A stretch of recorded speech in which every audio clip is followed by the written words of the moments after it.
TV's most disturbing reality shows. It's one of the most controversial reality shows of all time. I think maybe the biggest thing that I don't like about this show is that it seems to manipulate the contestants. That's every reality show ever. Unless the contestants are in on it and it's staged, every reality show is just manipulating the people that are on it. Like Dance Moms. Oh my God. Dance Mom, I don't even know. They're probably not going to cover that because that's more of like a basic one. There was way worse shows as well. But Dance Moms are fucking horrible, dude. Ruin those kids' lives. Like, actually. A lot of them, yeah, became, like, rich and shit, but they also have, like, fucking massive childhood trauma from when they were, like, 6. Basically, given the life of, like, a 45-year-old that needs to pay off a mortgage, they're like, if you don't fucking succeed in this, you're going to be no one. What this producer and all the people who worked for him did to this poor guy? I don't know what your values are, but certainly this show does not fit in any set of values. Most reality shows are about singing, cooking, or dancing, but others were created just to shock or disgust. Bro, I saw the dumbest. I gotta react to this shit on TikTok. Nah, it's not even a reality show. It's a fucking game show. I gotta show you guys this fucking clip. I saw this, and it physically upset me. Game shows, we gotta watch a video on game shows, because game shows have gotten categorically worse. They are so bad. Look at this shit. Cheesecake, apple pie, chocolate chip cookies, brownies, ice cream sundae. Are we dead ass? Are we dead ass? We're on a game show. We're naming fucking desserts. They should get the whole audience to do that. Just put on unlimited pressure on them. That would be amazing. Let's just bring casual people. See, this is what we got to do as a game show. Bring casual people off the side of the road, put them in a game show, make them read a paragraph that's hard to read, and if they do it without fucking up, they get $100. If they fuck up, everybody in the audience clowns them. That show could go on forever. That's an ass idea. No, it's not. It would be so funny. Some of these shows were so bad, viewers sued the network for airing them. Today, we're diving into the worst. We'll look at TV's... I don't know any disturbing reality shows. The only one that I remember watching outside of Dance Moms that I was like, this is kind of odd, was like Biggest Loser. Y'all remember that? They were so overweight. They would get so in shape to the point where they were like still trying to cut weight when they were like shredded. And it was like almost going from like fixing obesity to like borderline promoting like anorexia, like to where they were like effectively forcing themselves like not to eat. The most disturbing reality shows, starting from the least to the most shocking. Subscribe to Visual Venture, bro. Watch this guy's videos all the time, mods. Shout out Visual Venture. Milf Manor. Google Milf Manor and you'll see headlines like Milf Manor is the worst thing I watched this year. Milf Manor. Is that new or old? Milf Manor is a show that should not... Wait, is this the one where moms and sons go to a house and the sons fuck the other moms and the moms fuck the other sons? Yeah, what a terrible idea for a show. That's how you get literally everybody to hate each other. Not exist, and everyone involved is going straight to hell. And people might have not been overreacting. Their biggest problem was the show's insane concept. Milf Manor was a dating show that premiered in January 2023. It followed 8 women in their 40s and 50s who wanted to date younger men. So the producers handpicked a group of guys who seemed like perfect matches. Please head to the house where you will meet the new men in your life. Let's go! But as soon as the guys walked out, the show took a disgusting turn. They could be their moms, bro. They're like 45, and the guys are like 20. That's my mom right there. These Oh, no. Oh, did they not know? There's no way they didn't know. Just random young men. They were the contestants' own sons. They were the sons of the older women. That meant that every son had to watch his mother flirt, kiss, and date right in front of him. And the mom... Yeah, and that could be your boy, you know? That's what makes it odd. Not even just like, oh yeah, it's like, you know, moms dating people that are younger. It's more so like you're starting to get friends with these guys and they're banging your mom. Moms had to watch their sons do the same. I knew my son Gabriel was going to be in Mexico with me. I thought he was going to be on a separate dating retreat, but he's in my dating pool. But that was just the beginning. Instead of giving everyone separate rooms, the producer forced each mother and son to share a bedroom. So if a mom... What? No. Oh my God. Wait, so when they want to get with somebody else, are they like, you got to get out. I'm getting with Jason. Mom. You start crying. You're like, you can't do this to me. I'm not gonna.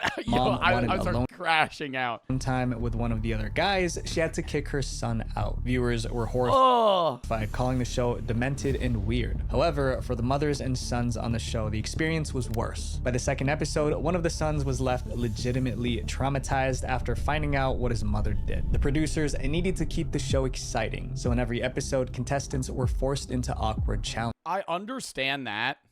Why do you think they contractually like signed up to be in the show and like for the full extension of the season? Don't you think they could just be like, nah, I'm leaving?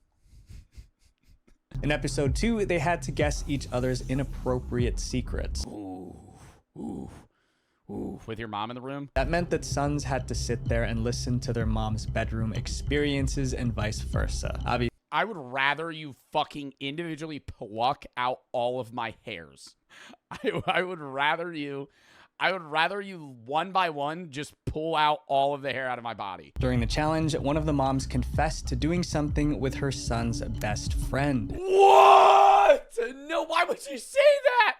Why would she say that? Yo, what? She could have just made up some shit at that point. Now, for your own son's, like, number one, why would you do that? Number two, for your own son's, like, mental well-being, never fucking bring that up, right? What, on the show, too? Okay, my secret is... Not even in private? Oh, and he's cheesing. ...is with your best friend. The son... Yeah, well, I fucked your husband! Speechless. He later told the show producers that he's just like he felt traumatized by the savage news. This is something I never saw coming. I did not expect this at all. 0%. That scene went viral and got everyone talking. Someone tweeted the pain in his face when his mom reveals her secret. Milf Manor is going to ruin these families, but instead of hurting the show, the negative publicity helped it grow. Soon, Milf Manor... Yeah, bro. What? Like, have you ever fucking seen the show Bad Girls Club? And they're like emulating that with like Drewski's show now. They're just gonna like put a bunch of people in a room that they know will beef and they just fist fight. Like, they literally fist fight on the show. They get so mad at each other, they start beating each other up. They literally try and spark negativity because that's what breeds views on reality shows. You don't want to see people happy, right? You want to see somebody crying and being like, they did this. One of the most exciting months for basketball is here, and one of the biggest tournaments is starting up right now, and it's anybody's game. Your favorite team might win, and a lot of people want to bet on their favorite team, and now you can with the sponsor of today's video, DraftKings Sportsbook. Editor, pop it up. I don't know if they did it. I hope they did. And for college basketball, DraftKings has an amazing offer. New customers signing up using promo code JOEB. Place a $5 bet. You get $200 in bonus bets instantly. And if DraftKings is not available in your state, you can still get in on the action with DraftKings Pick 6 and Daily Fantasy. So if you're a fan of sports betting and haven't yet used DraftKings or you're looking to get in on it, now is the best time to do so. Sign up with DraftKings today. Use promo code JOEB. Make a $5 bet and you get $200 in bonus bets instantly. Thank you to DraftKings for sponsoring this video. Let's get back into it. This tweet said it best. Milf Manor being the single most demented, sick, and twisted television show put in television in the past 20 years. OMG, I will be seated for every episode. Exactly, bro. You're like, wow, they're really airing this. The first season, which aired on Fear Factor was like a genuinely disturbing show. At times, when they were like borderline drowning and they had to like, or they like the leech baths and shit. That was just like, oh yeah, you're afraid of bugs and stuff. There were, what was Fear Factor? It was hosted by Joe Rogan. Fear Factor was a show where they would basically get a group of people and put them through like mortifying challenges to the point where people would get eliminated or leave, and there was one winner. TLC accumulated more than 45 million views, but people weren't watching because they liked Milf Manor. They watched just to complain. It seems to be unanimously the most and show I've ever seen. But the backlash didn't stop the producers from releasing Milf Manor Season 2 in 2020. Oh yeah, because the ratings were probably high as fuck. The reviews were bad, but they got a lot of views.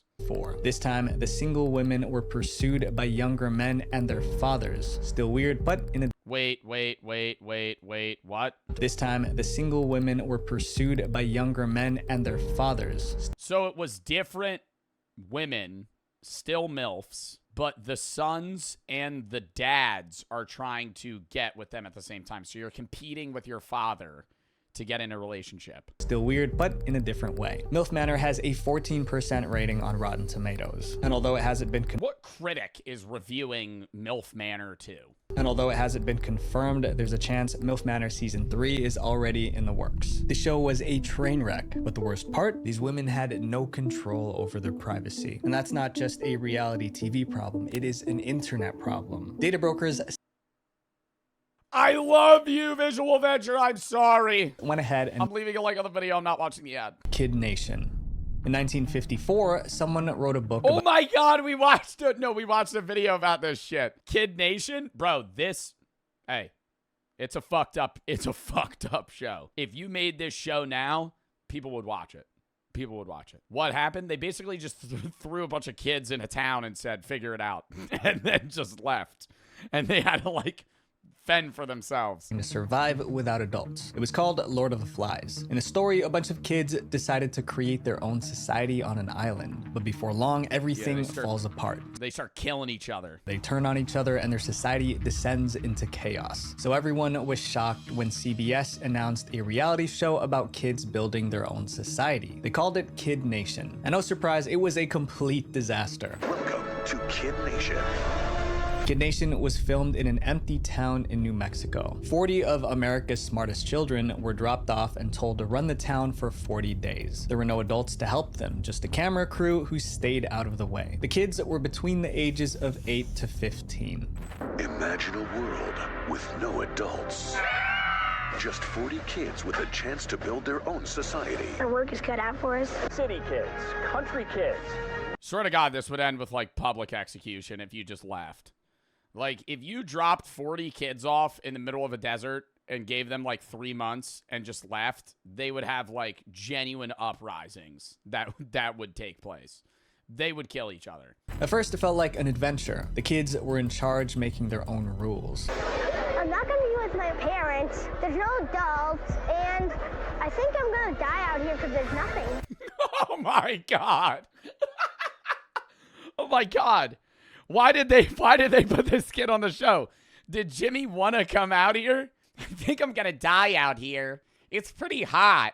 I haven't had water in a day or two. When it was bedtime, they were given paper-thin, dirty mattress pads to sleep on. Food wasn't any better. They were only given canned goods and dried beans and had to learn how to prepare their own meals. Well, when we first started planning God, they had to cook for themselves. for dinner, I realized that a lot of us haven't done anything like this before. Oh, this kid's a brick. Wow. He doesn't know how to open a can. Then there was the issue of medical care. With no parents around, they were left to treat their own injuries. Medics were on standby, but they only stepped in when things got really bad. With each passing day, Kid Nation got more chaotic. Yeah, that'd be one of those things. When somebody twists their ankle, one of the leaders of the group goes, I think we just got to take your leg, man. Brings out like a rusty fucking saw, like a wood saw. Just pin him down. Kids ate with their hands because there were no clean dishes. Fights broke out and someone was always complaining about something. I don't see any food. No food. It looks like all our laundry and all our water is frozen in. But instead of stopping the show, producers just recorded the chaos. And then the police arrived to shut it all down. A few weeks into the police had to come shut it filming, down. New Mexico officials received an anonymous complaint about the conditions at Kid Nation. When inspectors showed up to investigate, they were turned away several times. Eventually, the show's producer were able to get law enforcement to back off. So, the mayhem continued. I think the town definitely really needs some law and order because the people are just doing whatever they want, whenever they want. The kids formed their own government by electing a town council, but all it did was... Holy shit, imagine they just divert. They formed their own political system that's just like identical to like just a pure dictatorship. Like, they elect one guy and he just runs that shit. The show lasted 6 weeks, but if things got too intense, any child could choose to go home. So 3 kids quit before the show officially ended. Kid Nation finally aired on CBS in September 2007, and it caused an uproar. Viewers weren't just shocked, they accused the show of breaking the law. Child safety advocates accused the show of violating child labor laws. But the network saw this coming and made sure they were protected. CBS defended Kid Nation, claiming the set was more like a summer camp Didn't we watch a video on this like a year or two ago? Yeah. rather than a place of employment. On this Before individual segment here, but it's almost done. filming, they also had the kids' parents sign a 22-page waiver giving up all rights to sue. Still, viewers complained that this show was too... That's crazy their parents just like allowed them to go on this show though. The show itself obviously is held at fault, but the parents read a contract and went, yeah, this is good. This next show took the idea of beauty and pushed it way too far. The Swan. What happens when you mix plastic surgery and beauty pageants? You get this horrible show. The Swan was a reality show where women got plastic surgery to compete in a beauty pageant, and every step and they just overdo it. Of the process was recorded for the world to see. But what aired on TV was so unsettling, it was called the most sadistic reality series of the decade. Each episode began with the show selecting women they called ugly ducklings. Wow. Oh my God, they would handpick people they thought were ugly and go, yeah, we're just going to give you an ass ton of plastic surgery and you're going to compete to see if you're still ugly.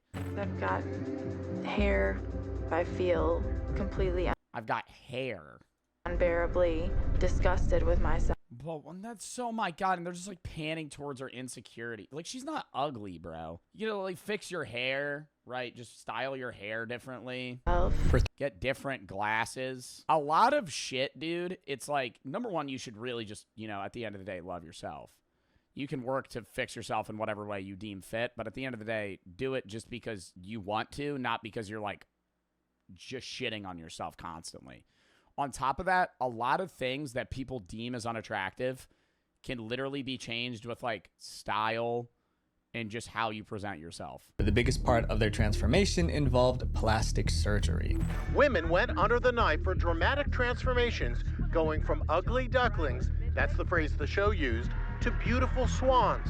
Contestants got new noses, cheek implants, lip injections, and other jobs, all done at the same time. It wasn't fun. Contestants were pressured into surgeries they didn't want. One woman was scolded by one of the plastic surgeons for refusing a nose job. Another woman felt mounting pressure from the show to continue getting more work done to her body. But things didn't get any easier after the surgeries either. For 3 months, contestants were completely isolated from their friends and family, only allowed brief phone calls each week. But the strangest part... Oh, because it was supposed to be like a big reveal that they looked different. ...was that they weren't allowed to literally see themselves. Every mirror they came across was covered. On top of that, they endured intense workouts, strict diets, and...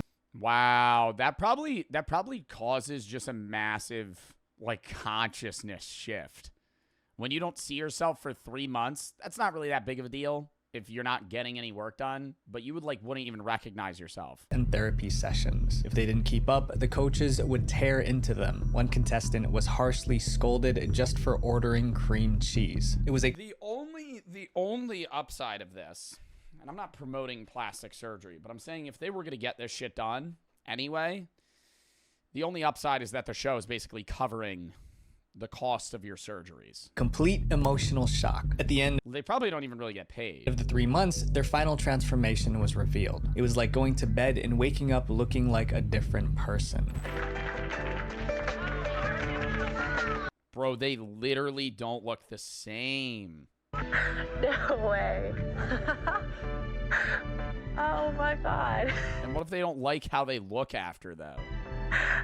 But the show wasn't over yet. Each season, 9 contestants were chosen to move on to the Swan beauty pageant. Those who didn't qualify for the pageant were simply sent home with no further support. That was pretty cruel considering they just went through life-changing surgeries. And the people that they bring on to the show to undergo all these procedures do have sometimes profound psychological issues that they need help. Yeah, and because they feel prompted going onto this show to try and fix the way they look when a lot of the time they don't need that work done.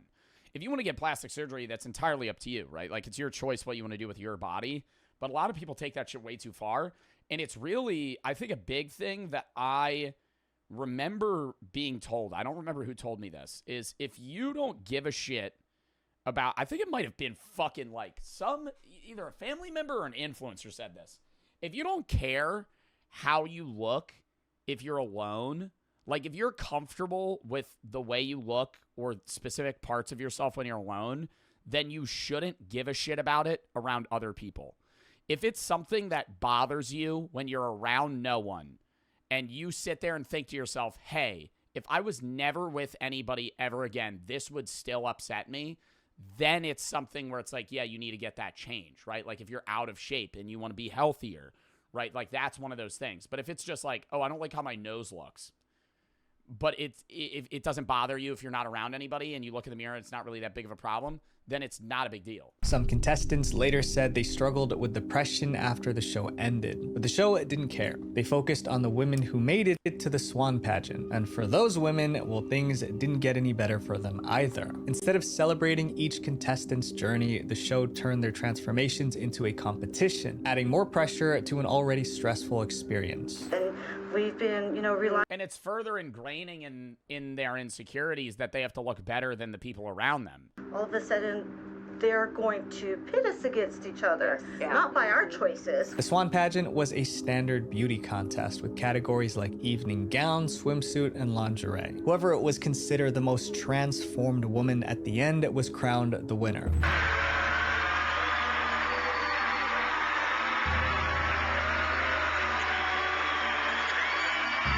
The first season premiered in April 2004, and it was a hit, averaging 9.1 million viewers a week. Despite the See, that's what I don't get. Like, I know social media numbers. I know how much people generally get on Twitch, YouTube, and shit. What do, like, TV shows average?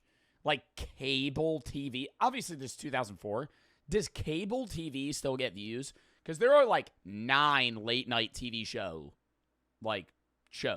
They have to be doing well for them to be getting that many in a row, like fucking Late Night with Jimmy Fallon, Jimmy Kimmel, fucking Stephen Colbert. The Tonight Show starring Jimmy Fallon averaged the most people 18 to 49 viewers for the second consecutive Wednesday. They had 1.291 million total viewers per live. That, going back to the Speed shit, that's crazy. iShow Speed had a live stream with 1 million average viewers. He's literally competing with like cable TV in terms of viewership in certain streams. And I'm guaranteeing you 1.291 million viewers, my fucking asshole, buddy. Okay? I hate TV shows because I guarantee you they have no way of knowing what viewers are actively watching, right? On Twitch and YouTube, you're specifically clicking on that streamer and watching them. Even if you're not here, it's such a small percentage. How many of you have a TV show just on right now that you're not watching? On a show, it's running 24/7, right?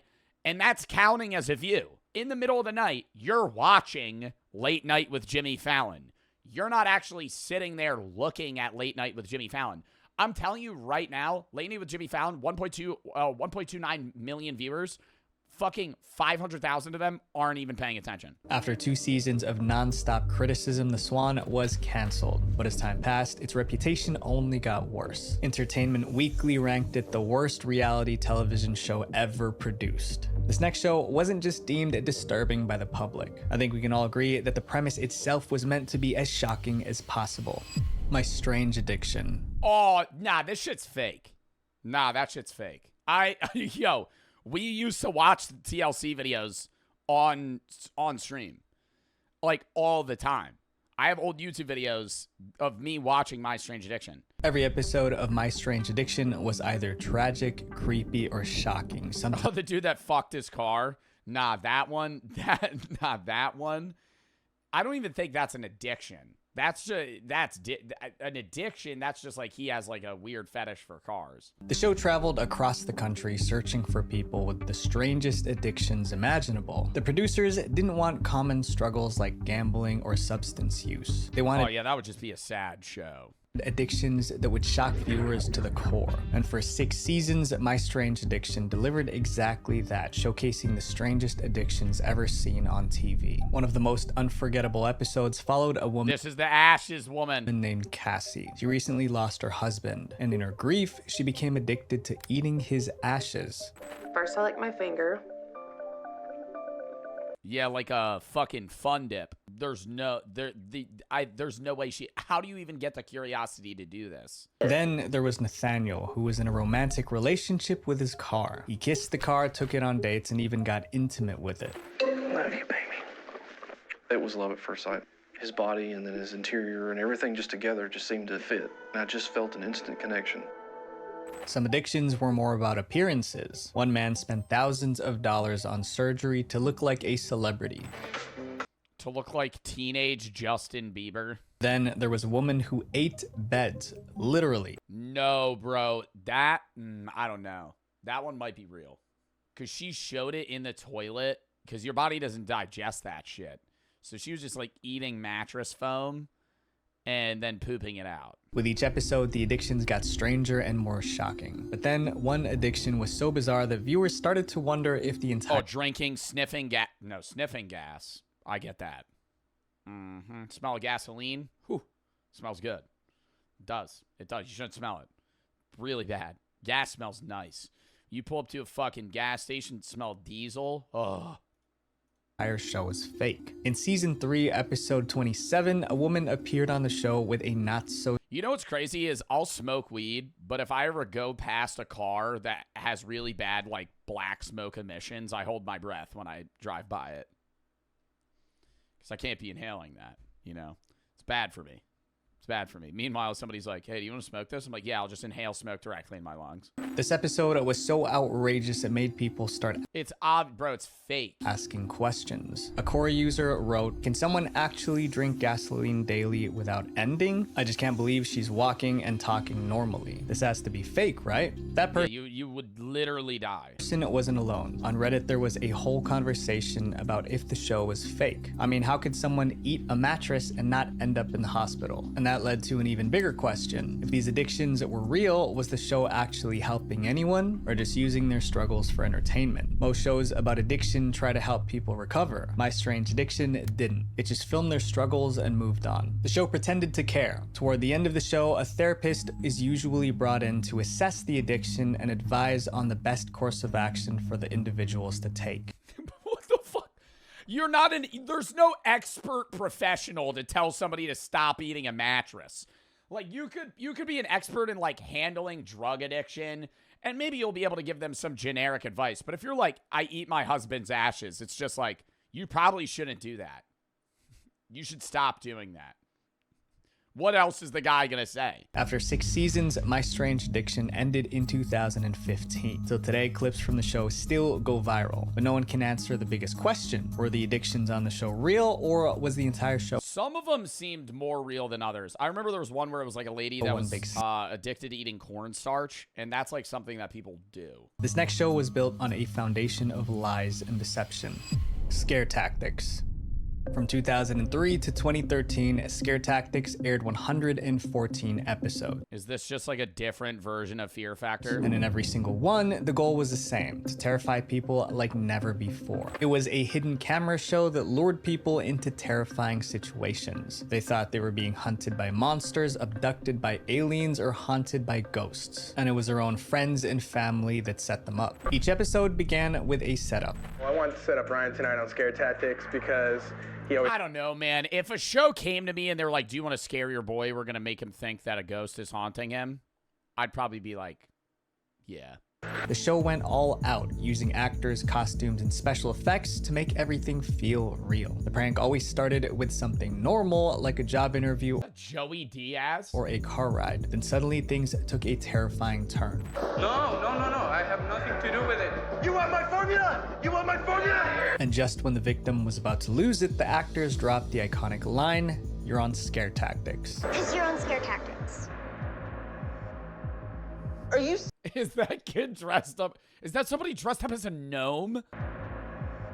What? And then one day, Scare Tactics scared someone so much she sued the show. In March 2002, Scare Tactics picked their next target, Cara Blanc, a grade school teacher. With help from her friends, they lured Cara to an isolated location. Then out of nowhere, an actor in an alien costume jumped out. Cara panicked. The alien chased her everywhere. At the last second, the actors revealed it was all fake. Everyone else laughed, but Cara wasn't amused. She was furious and she wanted payback. Cara sued the show, claiming that she had to be hospitalized for physical injuries as well as severe emotional distress. She also asked the court to stop her. Do I think part of that's true? Yes. But at the end of the day, I also think it's somebody taking the capacity for them to make a bag, right? Like, at the end of the day, yes, you have the right to be pissed. She does have the right to sue them.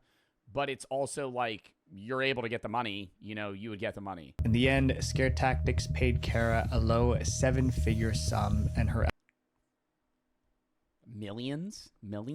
But everyone was usually always fine in the end. Even the ones who cried usually laughed when they realized it was all fake. So far, there's been 5 seasons of Scare Tactics. I admit, I used to watch this next show back in the day and I'm surprised it wasn't canceled. Fear Factor. That shit. Dude, I remember them literally like borderline drowning people. Fear Factor made people face their worst fears for a chance to win $50,000 US.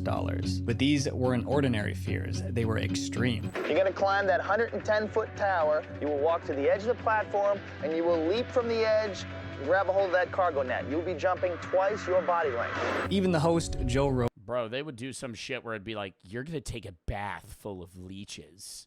We're going to put you in a cage of snakes, and you're going to have to lay there and find a key to get out. Luckily, no one got seriously hurt. Still, a lot of terrible things happened because of Fear Factor. Fear Factor premiered on NBC in June 2001, right when reality TV was starting to take off. NBC wanted a show so wild, so extreme, that no one could ignore it. So they created Fear Factor. In each episode, 6 contestants faced 3 scary challenges. If the contestant was too afraid to complete a stunt, they were eliminated. If they failed the stunt, they were eliminated. Before the stunts even started, contestants had to sign a waiver. The waiver stated that no matter what happened, injury or worse, contestants couldn't sue the show. They signed and the madness began. Each episode started with a crazy physical challenge. Contestants had to do things like hang upside down over 100 feet in the air. The second challenge always involved something disgusting, and the final stunt was the toughest. It combined fear and physical endurance. Every challenge was intense, but what really made Fear Factor famous were the disgusting challenges. No one was prepared for how wild they were. In one episode, contestants had to eat sheep eyes. The camera zoomed in, capturing every gag and chew, but they were just getting started. We had people fly cars across a train, a moving train.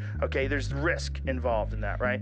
Contestants could back out of a challenge anytime. No one was forcing them, but most refused to quit. However, only one person could win the $50,000 prize. When the fuck did they have Ludacris host Fear Factor? The first 4 seasons were so popular that it became the first network reality show to be syndicated, which means that it aired on other television networks. The show also made Joe Rogan a household name. Then it finally happened. Fear Factor. Yeah, I feel like that's where Joe Rogan got famous. By the 5th season, viewers were losing interest in Fear Factor. Ratings were dropping. More people criticized the challenges. By 2006, NBC had enough. Fear Factor was canceled after the 6th season. But the show refused to die. In 2011, NBC brought it back, but it was canceled again after 1 season. Then in 2017, Fear Factor returned on MTV, but it lasted only 2 seasons before getting canceled again. No reality show has punished contestants as much as this next show.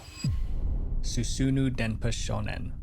What the fuck is that? Reality shows are supposed to be fun, but Susunu Denpashon was more like torture. And I am not exaggerating. It was literally described as this. The whole point was to push people. Oh my god! Wait, is this the show where they like trapped a guy in a room and made him like do like random like scratch off like ad things to build points so he could leave, and he was stuck there for like a year? Every season, new contestants were thrown into extreme challenges to see how long they would last before breaking down. Meanwhile, millions of viewers watched from home entertained. The show ran from 1998 to 2002, and every season was brutal. No, it was like he filled out sweepstakes. That's what it was. He had to fill out sweepstakes on, like, newspapers to build money to escape. One was the worst. He would be locked in a tiny apartment without furniture or appliances. He would have no food, no clothing, and no contact with the outside world. His only way to survive would be by entering magazine sweepstakes and winning prizes. He would basically enter contests where he had a chance to win prizes, but there's a catch. That's so ass, dude. Like, you would fill out thousands of them to get nothing in return. Prizes are completely random. You could enter a sweepstake hoping to win a car. Yeah, he could have no food and then win like an electric bike. That was Nasubi's reality. If he won food, he could eat. If he didn't, he went hungry. If he won clothes, he could wear them. Producers told Nasubi he would be released once he won 1 million yen worth of prizes. That was equivalent to around $8,000 at the God damn. How long do you think it would take to get $8,000 worth of shit on sweepstakes, bro? They also promised the footage wouldn't be streamed live. Instead, they would record everything, edit it down, and turn it into a television special. But that was a lie. It was like a real-life Truman Show. It was broadcasted live. Unbeknownst to him, the show was broadcast weekly across Japan to more than 15 million viewers. Nasubi thought he was signing up. That's like fucked up, dude. What if he starts like, you know? Instead, he became the subject of a twisted social experiment. Nasubi expected to win 1 million yen in prizes in a couple of days. Then he would be released. But days turned into weeks. Weeks turned into months, and he wasn't winning much. Viewers watched as Nasubi filled countless sweepstake entry forms, celebrating with a dance each time he won a prize. The average prize he won is probably like $20.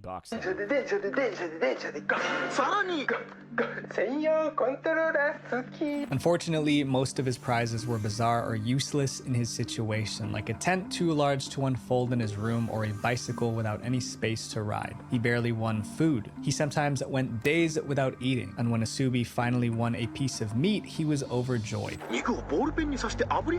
Yeah, and he had to like figure out ways to cook it himself.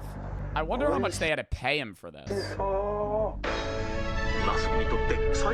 He also had no human interaction, so he talked to himself and the camera. After a couple of months, it seemed Nasubi was slowly losing his mind. All this time, he had no idea that 15 million viewers around Japan were watching his every move. Nasubi knew the door was open and that he could leave if he wanted to, but he kept going, determined to reach his goal. At first, I was excited, and I was thinking about all kinds of things, like how to do something funny in this space. After about a week, I began to worry about whether I could really continue this on my own. It took Nasubi 15 months to win enough prizes to be... Oh my god, dude, a year and 3 months alone in a room. They better have given him like $1 million. 15 months of isolation and hardship. Nasubi's story is the most infamous, but other contestants went through extreme challenges too. In one season, 2 men had to hitchhike all the way from South Africa to Norway. In another, contestant... What? They had to walk the entire continent of Africa and basically all of Europe. Oh, hitchhike. I thought they meant walk. These weren't just challenges, they were life or death situations disguised as entertainment. Despite the cruelty, Susunu Denpashon was a hit in Japan. Viewers loved watching it. But over time, people started to condemn the show. It felt morally wrong to push people to their limits just for entertainment. The show finally ended in 2002, but it's considered the ultimate example. That was going on in the 90s? How far a reality show will go for attention. Some reality shows take things way too far, and I believe that entertainment should never come at the expense of someone's well-being. Oh, for sure. The issue, though, is people are driven to bizarre and unique things, and if the profits are there, people are going to continue to do it, even the contestants. All right, I got to piss real quick, then we're hopping to the next video. Count me down, 30 seconds.